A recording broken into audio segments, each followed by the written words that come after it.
In 1914, German and British sailors believed their war was going to be a great confrontation of huge battleships.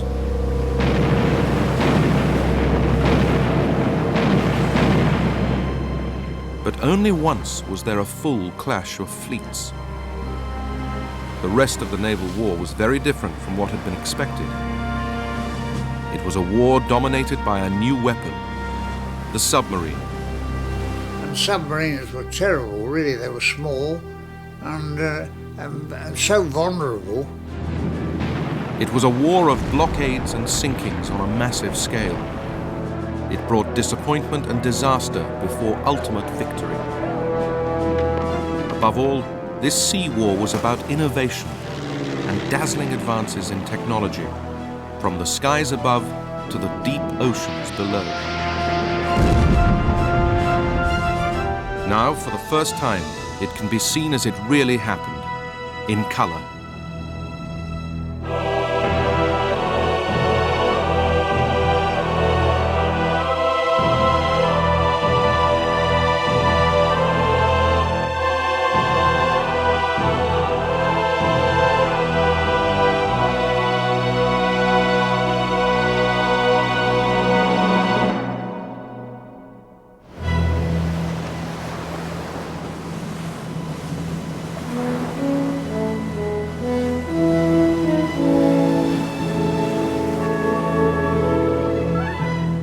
Ever since the Battle of Trafalgar, the British Navy had dominated the seas. Pre-war displays like the Spithead Review showed its might. I remember going to a review at Spithead where the Spithead was full of ships of all sizes, and it was a delight to be there because as children we were all very excited about it. Everywhere you went you would see blue jackets, you would see sailors everywhere. So we were a naval country in those days. Britain, a small island, depended on trade, and keeping its trade routes open and safe required control of the sea. But in the decade leading up to World War I, British naval supremacy had faced a new challenge. Ever since he'd become Emperor of Germany in 1888, Kaiser Wilhelm II had been determined to build an overseas empire to rival other European nations. To acquire this empire, he needed to build a navy. The Kaiser's ambitions and Britain's determination to maintain its lead at sea led to a hugely expensive naval arms race. At its heart was a new type of battleship, pioneered by the British and named after the first to be built in 1905, the Dreadnought. It was enormous and outgunned anything built before. The Dreadnought introduced two fundamental changes in battleship technology. First, it replaced the main armament of 4 heavy guns with an armament of 8 or 10 heavy guns. And secondly, gradually introduced high-powered turbine engines, so it increased the speed of the fleet. Essentially, it's a quantum leap in the performance of the battleship. And for a period of 8 years, you have a sustained building race in which ever bigger and more powerful battleships are built in competition. Admiral Lord Fisher, inventor of the Dreadnought, claimed it made every other class of battleship irrelevant. The only issue is the number of dreadnoughts. No matter who tries to fight the Dreadnought gobbles them all up. It's the armadillo and the ants. The armadillo puts out its tongue and licks up the ants. By the time war was declared in August 1914, Germany had built 13 dreadnoughts to Britain's 21. Ordinary sailors on both sides now looked forward to putting their massive new weapons to the test. There's great enthusiasm, and recruits are flocking in daily. If only the German fleet would come out, we would wipe them out in a few minutes. Fred Bundy was a 15-year-old cadet when war broke out. I just knew that the Kaiser was somebody I didn't know what to know. And if I had a chance, I'd shoot him if I had a chance, you know. As soon as he could, Fred Bundy joined up full-time. I thought it was wonderful. In a trench, for instance, they'd just have to run up top and get bullets in me, anything like that, or join in the Navy. And, well, ships had always been my ideal. German sailors were just as excited. In 1914, seaman Richard Stumpf was waiting with the German High Seas Fleet. Our joy and excitement were boundless and lasted late into the night. The thing we had yearned for and feared had come true. We had built our navy so we could fight the false and treacherous English. But the sheer expense and prestige of the dreadnoughts began to have a curious result. No one could afford to lose one. Admiral John Jellicoe, commander of the Grand Fleet based at Scapa Flow, was reluctant even to let his dreadnoughts out of port. Provided there is a chance of destroying some of the enemy's heavy ships, it is right and proper to run risks of our own. But unless the chances are reasonably great, I do not think that such risks should be run. His main fear was that if he took his very expensive battle fleet to sea and he lost a battle, he effectively might, as he put it, lose the war in an afternoon. So you would get two fleets in their fleet anchorages or at their headquarters and bases, which were mutually opposing each other and, in a sense, stalemated each other by not even going to sea. The caution was so great that it would be a full 2 years into the war before the fleets of both sides engaged in a proper battle. As the dreadnoughts stayed safely in their harbours, the rest of Britain's navy set out to starve Germany by blockading it and stopping its trade with the outside world. The British, with their vastly bigger surface fleet of cruisers and destroyers, quickly gained control of the North Sea. They were able to intercept almost all merchant shipping from neutral nations headed for German ports. The neutral ship would go into a British port and their cargo would simply be bought by the British for their own use. So the neutrals weren't particularly disappointed. Their voyage was cut short, they got home sooner, and they were paid in full. So essentially nobody was upset apart from the Germans. German sailors could only watch as naval superiority enabled Britain to stock up for war, while their own nation was made to suffer. When one saw the amount of shipping converging on Britain, when one saw how busily the enemy was engaged in importing from all quarters of the globe the materials that reinforced his strength in his fight against us, one saw the writing on the wall.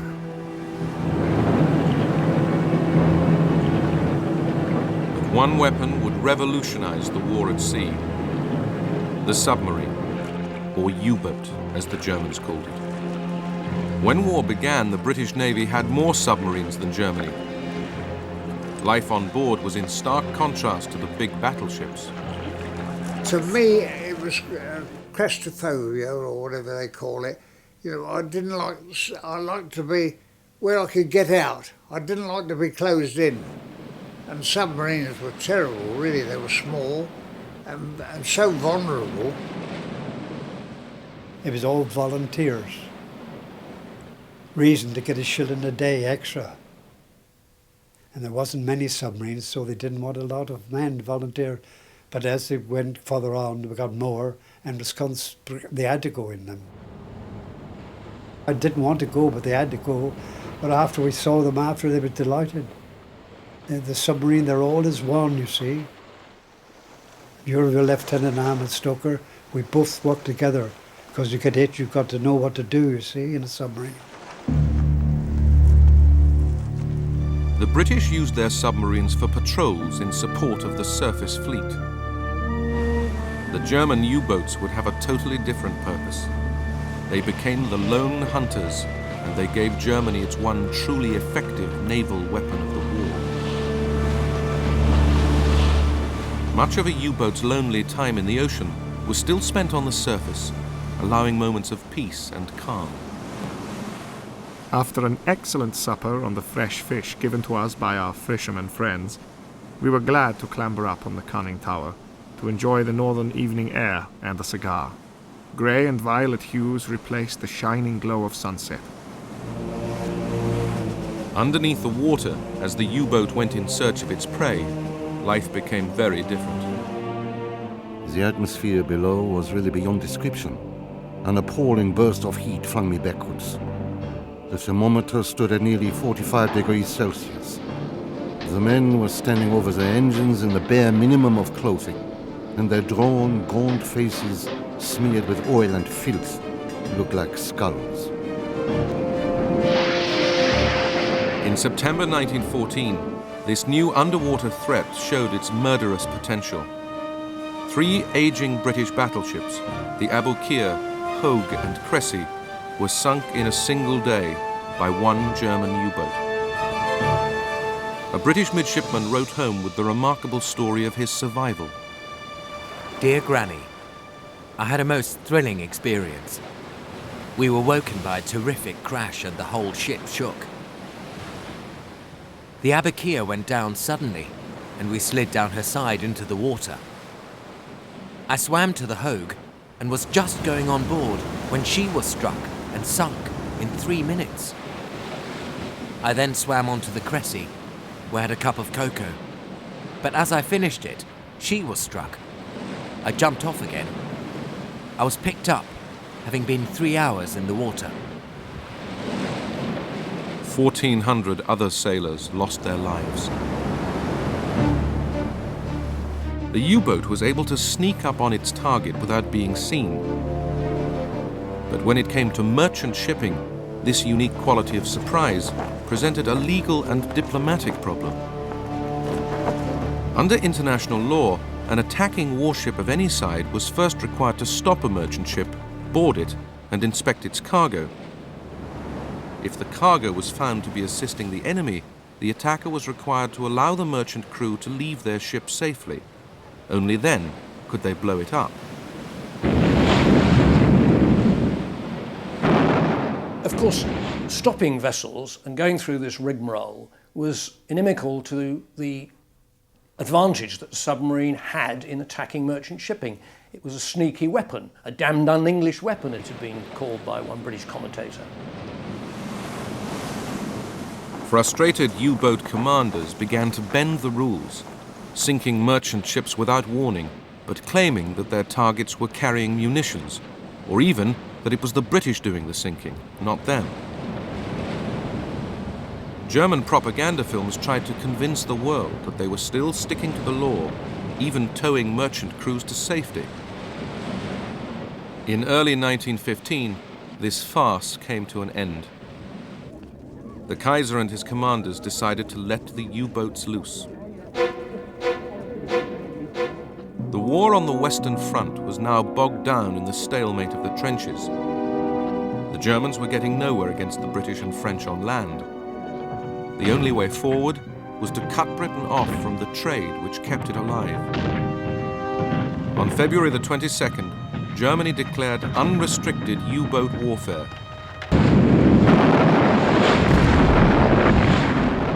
U-boats would fire on merchant shipping headed for Allied ports without warning. Unrestricted submarine warfare is a case of what else can we do? Let's try this. Maybe this will work. There's a sense of desperation. It's also, I think, the German Navy saying, we're not doing what we thought we were going to do. We're not fighting this great battle with dreadnoughts. But if we don't do something, all those soldiers on the Western Front will say, why are we fighting and dying? The Navy's doing nothing. For the U-boat crews, there was relief and celebration. At last it arrived. Unrestricted U-boat warfare began. We'd lost a burden we had carried since the day the war broke out.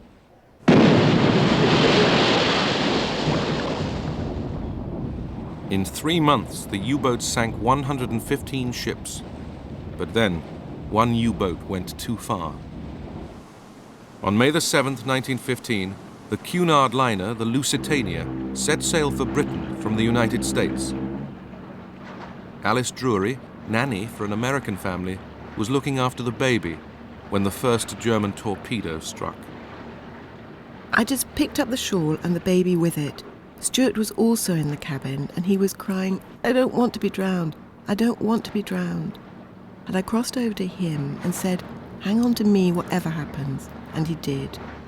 The other nurse called down to me, "What shall I do?" I said, "You look after the baby." I never saw her or Bunny ever again. Over 1,200 people drowned in the Lusitania. It gives the British a real advantage, which they exploit very effectively. British propaganda in this war is going to be one of the major weapons, and the principal target is the opinion of the United States. The Lusitania is a godsend to the British. It's quite the most stupid thing the Germans could have done. The torpedoing and sinking of the Lusitania evinces a disregard of opinions of the world in general and of this country in particular, only compatible with the assumption that bloodlust has toppled reason from its throne. Much of the outrage fell on the Kaiser himself. That was wicked. Oh, it should never have happened, because if he'd have been a good man, he'd have said, well, it's full of all civilians. What do I want with sinking that? Let the thing go where it wants to go. That would have been my sentiment, but it wasn't his. It was just to form something that would shock the English people, you know. We're not playing at games, this is real now. The outcry over the Lusitania persuaded Germany to return to complying with international law. But the frustration soon built up again. In November 1915, the German commander-in-chief noted, "A U-boat cannot spare the crews of steamers. The shipping world can be warned that the lives of the steamer's crews will be endangered. This will be one good reason why all shipping trade with England should cease within a short space of time. The gravity of the situation demands that we should free ourselves of scruples.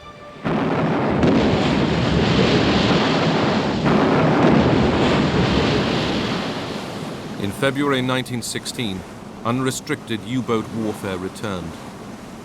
So did the disgust. Submarines cannot be used against merchantmen, as the last few weeks have shown, without inevitable violation of many sacred principles of justice and humanity.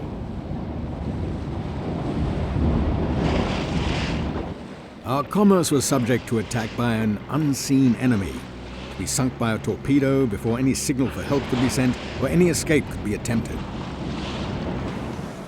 Liners, tramps, fishing craft, men, women, children were all at the mercy of an unseen enemy. In spring 1916, fearing that America would be provoked into entering the war, Germany called off its second unrestricted U-boat campaign. During it, the U-boats had sunk 212 ships. While the British blockade and Germany's U-boats dominated the war in the Atlantic and the North Sea, the British Navy had also been engaged in a very different and disastrous campaign, 1,500 miles to the east. When war broke out, the man in charge of Britain's Navy was the First Lord of the Admiralty, Winston Churchill. With the trench warfare on the Western Front getting nowhere, Churchill believed the Navy provided another way to win the war. His plan was to attack Germany's ally, Turkey. Winston Churchill decides that an attack on Turkey through the Dardanelles Straits will knock Turkey out of the war, allow Britain to supply Russia with weapons, and will help to defeat Germany by knocking away her supports. So the object is a grand strategic maneuver to win the war by attacking somewhere else. In February 1915, British and French ships began to bombard the Turkish forts which guarded the Dardanelles.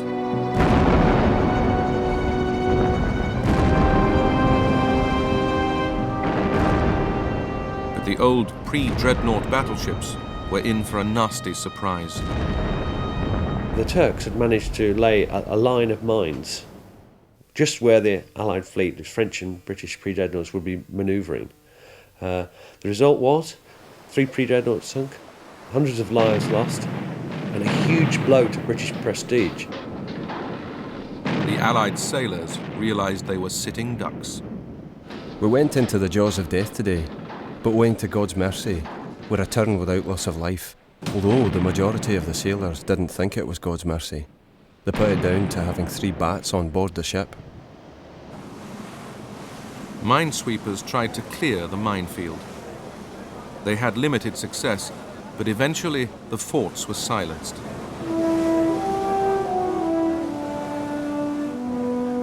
Then on April the 25th, British, French, Australian and New Zealand soldiers, known as Anzacs, landed on the Gallipoli Peninsula.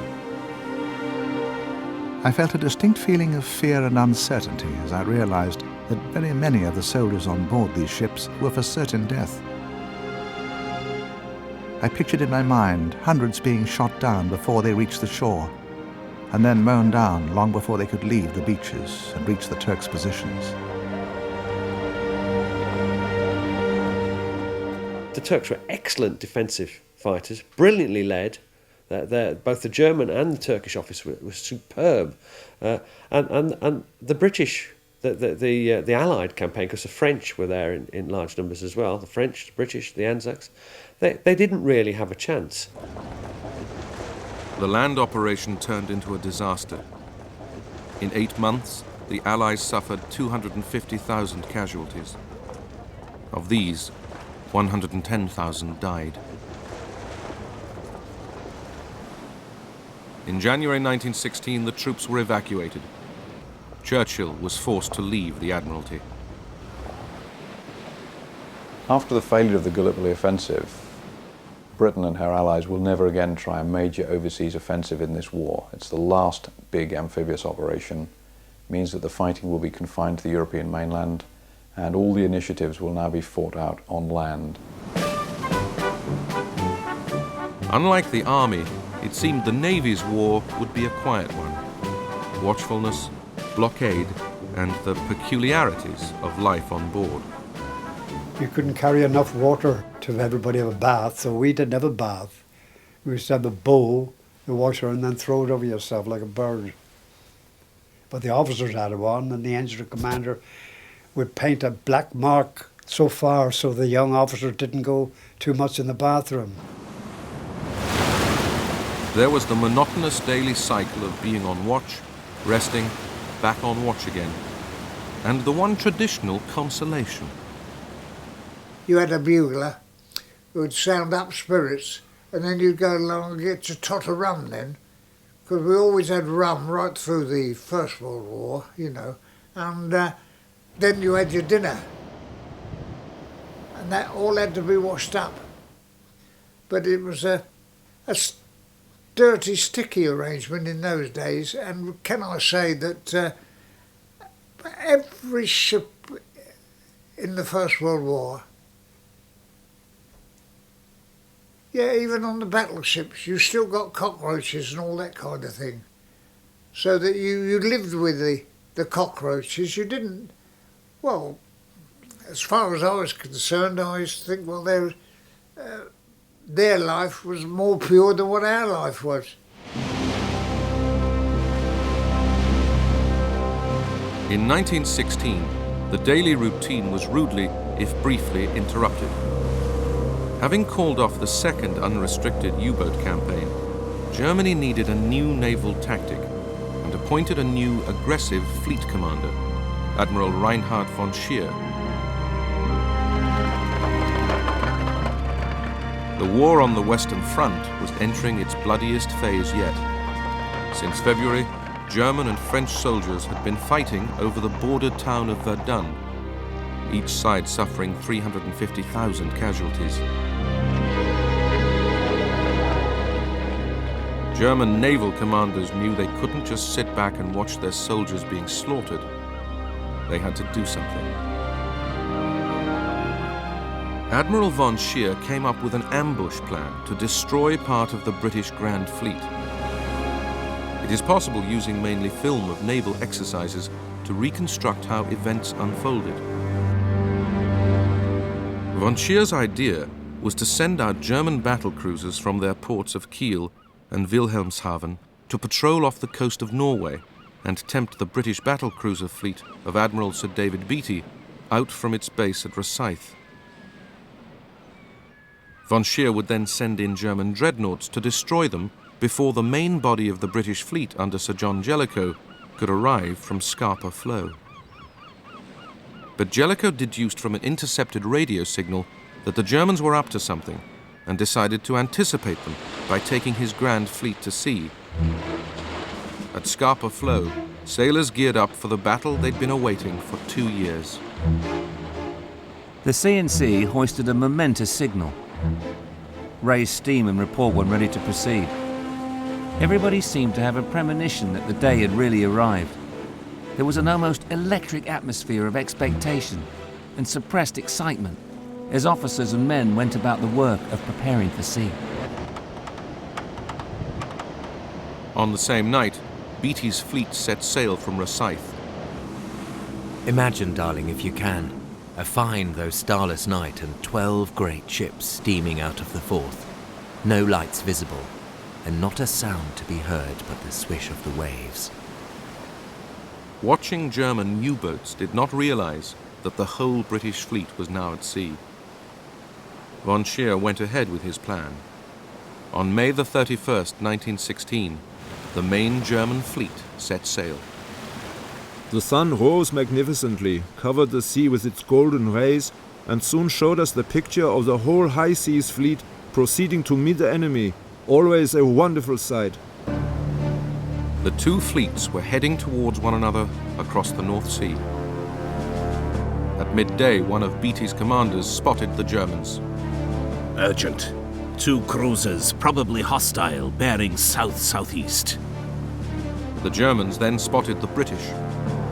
Suddenly I saw some big ships, black monsters, 6 broad-beamed giants steaming in 2 columns. The two fleets closed at a combined speed of 50 miles an hour. The place was filled with dust and smoke, and as hot as an oven. At last we were hammering the Hun after 2 years of weary waiting and watching. The Battle of Jutland was underway.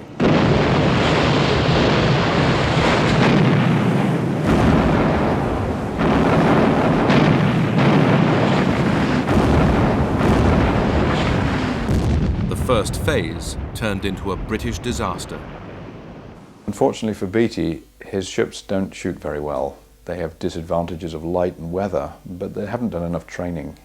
And the German battle cruisers very quickly achieved firepower superiority, and 2 of his ships, the Queen Mary and the Indefatigable, blow up and sink with the loss of almost all their crew.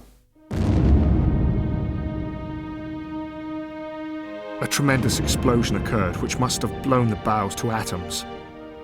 Then another explosion. I sank a considerable distance, and on reaching the surface could see only wreckage and oil floating on the surface.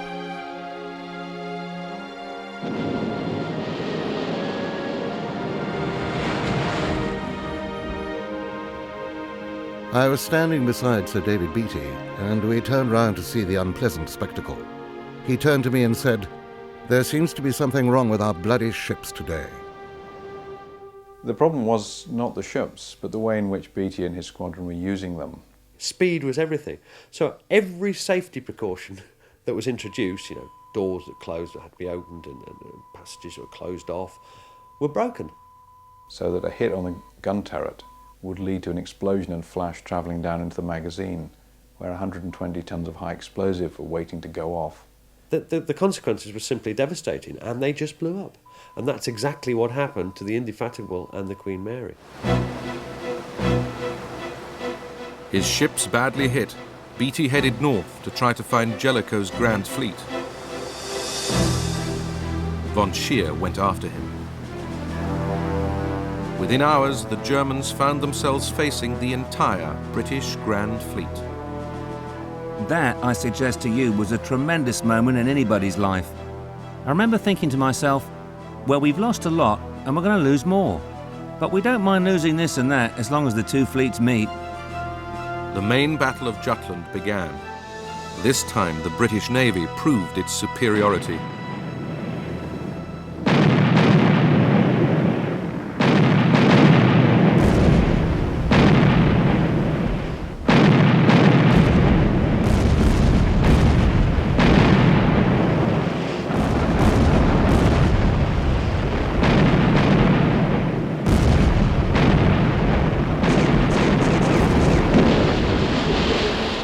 The Germans lost 1 dreadnought, 4 light cruisers, and 5 destroyers.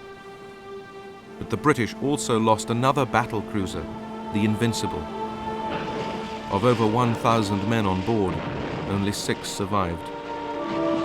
The crew of a neighboring ship, the Indomitable, watched as it went down. We young Indomitable officers had particularly poignant feelings. Since the day before we sailed, the junior officers of Invincible had come aboard us, and a merry and riotous evening was had by all. Now every one of those was asleep in the deep.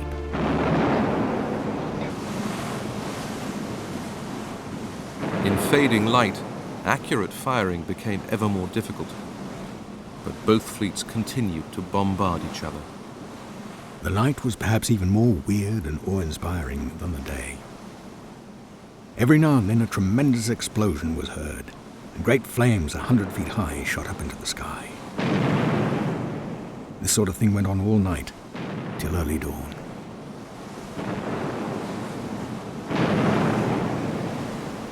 In the darkness, the German fleet ran for home and escaped unseen. By the morning of the 1st of June, the Germans were nearing the safety of Kiel and Wilhelmshaven. We went back to the harbor to receive hot coffee and food. Like many of my comrades, I did not want them. We lay down on the floor in a corner of the ship. We did not care where we were and went to sleep. We hadn't slept for 48 hours. Jutland is just about the most controversial naval battle of all time. Everybody says they won. The Kaiser the next day said, "The magic of Trafalgar is broken. We've beaten the British." Von Scheer, in his official report, said, "We must never do this again. They'll wipe us out." And that was the truth. The Germans knew they were lucky to get home with almost all of their ships and almost all of their men. As in Germany, the British presented the Battle of Jutland as a great naval victory. But Jellicoe knew that his losses had been substantially greater than the Germans, both in terms of ships and lives. He did, however, still control the North Sea. For the German Navy, it was back to square one. There was still stalemate on the Western Front. The British had launched their offensive at the Somme, suffering 600,000 casualties. But the Somme had drained German blood too.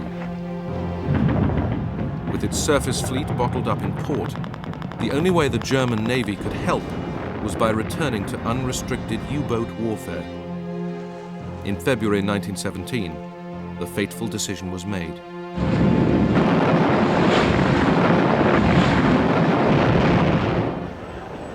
In the United States, the impact was dramatic.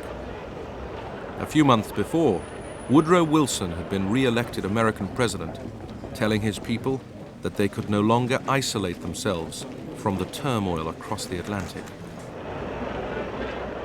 There is much more involved in this election than domestic issues, and much more involved in the world's situation than our people realize. Democracy hangs in the balance, and its fate not only here, but throughout the world. After the German declaration of unrestricted U-boat warfare, Wilson, emboldened by his electoral mandate, gave Germany a final warning. The Germans took no notice and increased production of U-boats. They now had 110 at sea. If we are not finally to be bled to death, full use must be made of the U-boat as a means of war, so as to destroy England's vital nerve. During February and March 1917, U-boats succeeded in sinking no fewer than 500 ships.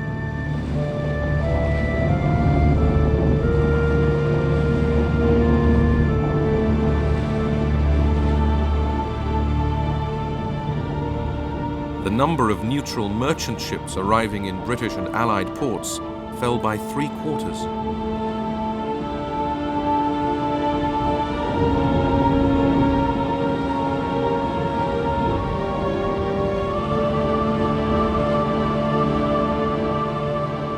Some U-boat skippers began to achieve staggering totals of ships sunk.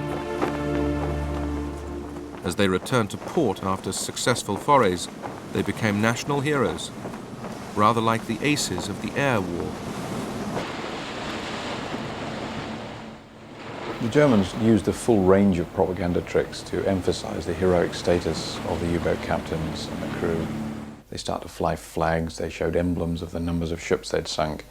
They created newsreels. They made them into celluloid heroes. Had this small grey vessel, which just submerged beneath the waves, accomplished all these things? Was it possible? Was it conceivable that such a small and insignificant vessel could disrupt the mission of an entire great and powerful fleet? How I envy the men in her crew. The U-boat's success led to food rationing in Britain. Even the troops on the Western Front were asked to tighten their belts. 1917 was a low point for the Allies, but America was edging ever closer to war. The present German submarine warfare against commerce is a warfare against all mankind. It is a war against all nations. The world must be made safe for democracy. On April the 6th, the United States finally declared war on Germany. The British welcomed their new allies with open arms. There was no foreign feeling about them, not a sign of jealousy, no impatience from receiving orders from a foreign admiral. They were single-minded in their endeavors to do their utmost for the common cause, and in consequence, they proved to be a most valuable asset to the Allies. But even with the Americans on board, the Allies still had to find some way of defeating the U-boats. As Germany's U-boats continued to maul Allied shipping, one tactic was to pack merchant ships into convoys escorted by warships. But that was purely for defense. To attack U-boats, they first had to be found. Airships began to be used to spot U-boats, which still had to spend most of their time on the surface. The airships had a 1,500-mile range and could fly for nearly 50 hours at a time.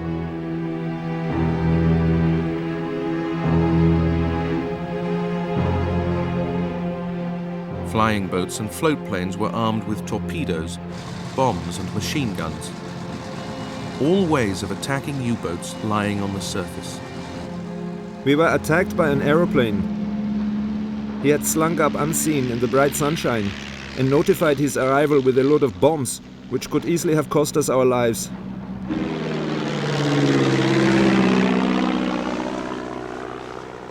To find U-boats beneath the sea, the Allies used a new device, the hydrophone.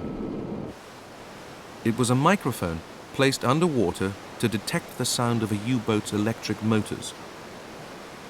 It was then possible to work out at what depth the submarine was lying. That brought into play another new weapon, the depth charge.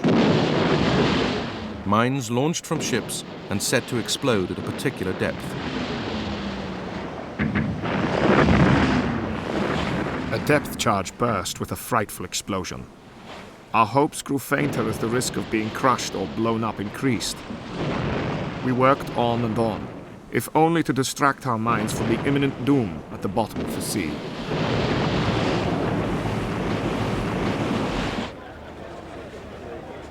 Another British idea was the Dover Barrage, a barrier of nets and mines designed to stop U-boats coming through the channel. Minefields began to spread right across the North Sea. In 1918, the Allies laid 70,000 mines to stop U-boats getting into the Atlantic.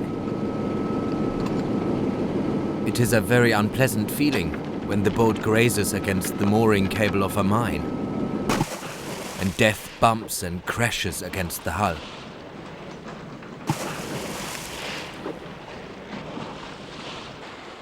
Clearing mines was a nasty, dangerous job. Occasionally, U-boats managed to lay mines near British ports. Once recovered, they could be individually defused.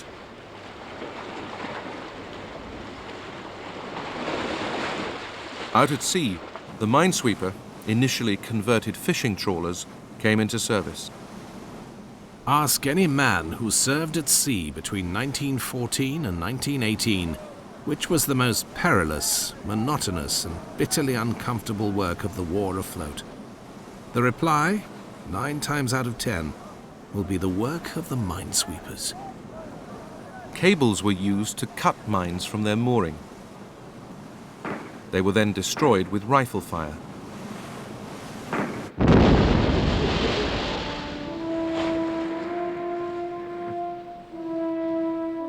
One ingenious invention was the U-boat decoy, called the Q-ship. There was not a sign of life aboard. We rose to the surface. Suddenly the ship came to life. Hidden portholes sprang open. The stern gun was manned. Other guns were unmasked and poured a devastating fire over us. Finally, the British tried closing the U-boat havens on the Belgian coast.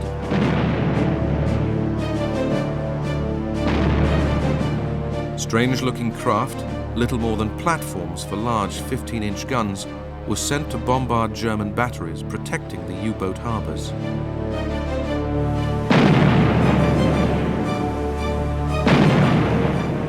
In April 1918, the port of Zeebrugge was attacked. 3 old ships were deliberately sunk across the entrance to the harbor to try to block U-boats getting in or out.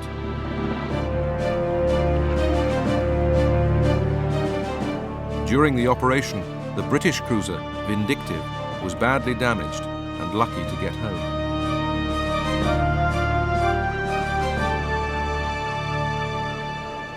By early 1918, this combined technology had the U-boat threat under control. American troops could now be transported safely across the Atlantic to Europe. The sheer weight of numbers was bound to tell. But the British had also won the naval war of blockade, partly by their acceptance of rationing. Meat, butter, and margarine became luxuries, potatoes the staple diet.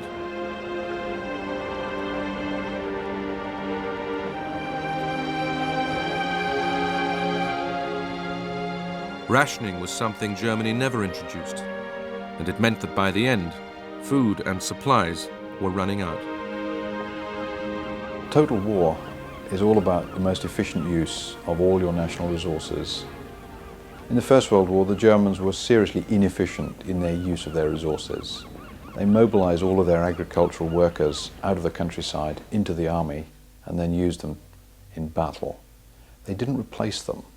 This meant agricultural productivity collapsed. They didn't mobilize female labor.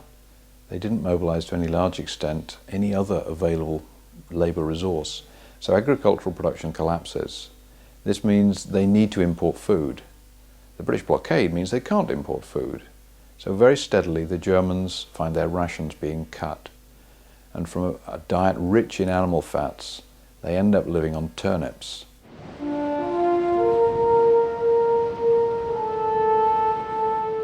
The naval war had begun with the dreadnought race, and by its end, the array of American and British battleships seemed to symbolize Allied victory at sea. But this was not the real naval conflict. The all-big gun battleship was, in a sense, the lineal descendant of Nelson's day. The idea of throwing a huge weight of metal over the greatest distance and destroying the enemy. And during the First World War, that notion of big fleets, big national fleets, meeting and clashing and deciding the outcome of a war was really shown to be completely false. War had changed. All that glamour had gone. It was now about logistics, survival, protection of trade, and defeating the enemy that way. There was a final irony for the dreadnoughts. On the 10th of June 1918, the Austrians put their star dreadnought, the St. Istvan, out to sea in the Adriatic. It was immediately hit by 2 Italian motor torpedo boats. It took just 3.5 hours to sink. Astonishingly, only 89 men died. But the demise of the battleship was there for all to see.